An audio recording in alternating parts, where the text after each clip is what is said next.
Hey guys, just want to show you a proof of concept or experiment for repairing fog machines. You get some of these cheap ones from Walmart, Party City, or wherever, these little 400 watt ones for $20–$30, and typically when they break, well, they break, and it's cheaper pretty much most of the time just to go out and buy another one. And I'll show you what typically goes out on these things. Let me grab these parts here and go back outside. Inside the pump you have like this little spring, and you have this little plunger thingy, and actually the spring is supposed to be attached to the plunger there on the end.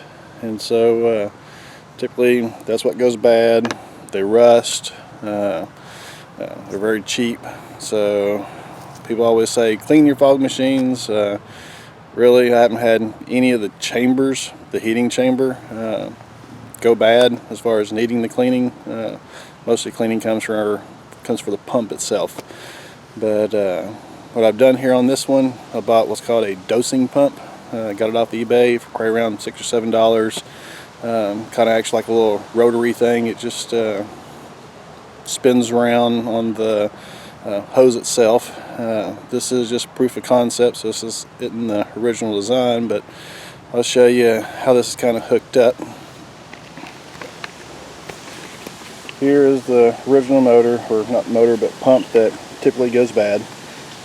This here is a dosing pump. It's actually 12 volts.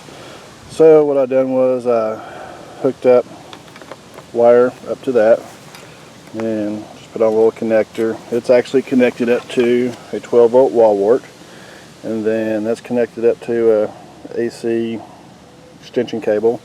And then the extension cable is actually hooked up what used to power this AC pump. So it's actually connected back up in here.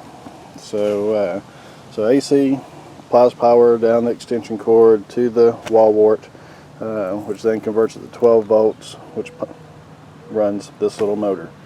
And so remember, this is a little cheap 400 watt fog machine. Tail little itty bitty heating chamber on that thing, but it is probably around 70 something degrees. The wind's blowing pretty good out here, but just show you proof of concept. There it goes. So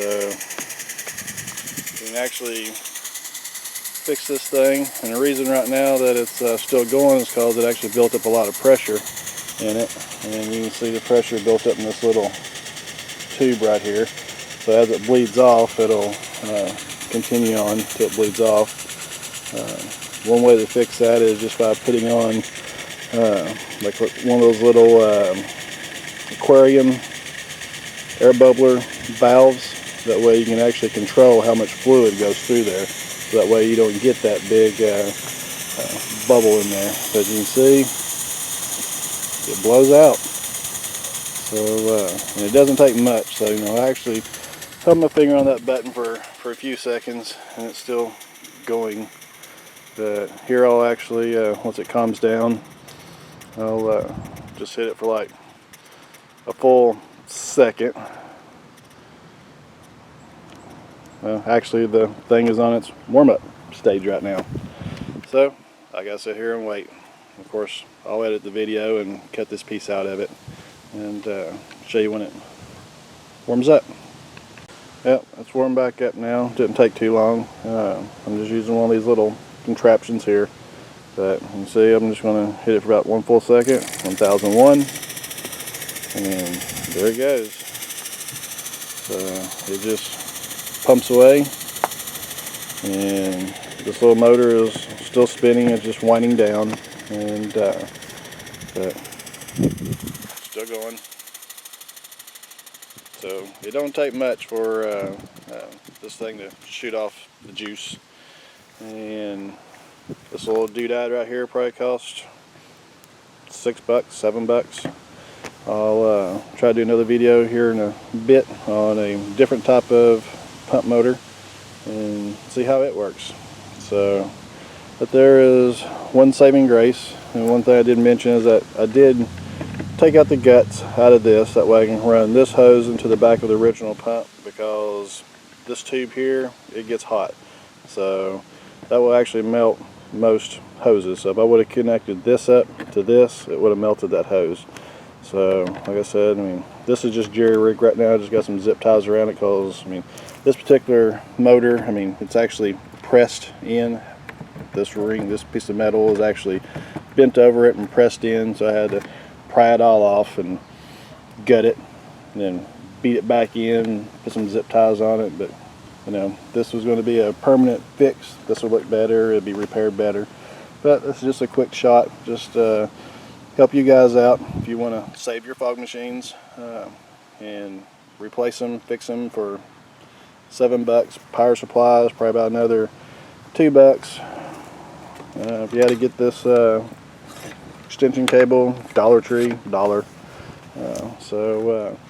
You know, you can replace that $30 fog machine that's broken instead of get it out of the corner and fix it for $8 roughly. So I'll do another video here soon on the other pump. Well, here's another proof of concept. Get a windshield wiper motor, or windshield wiper motor pump. Right here is one I just got stuck into a little bottle. It actually has a little fitting, rubber fitting on there, so you could actually, you know, punch a little hole in the side of your reservoir here and pop it in there. The rubber grommet will keep it fairly well secure. But same principle as far as the power hooking up to it.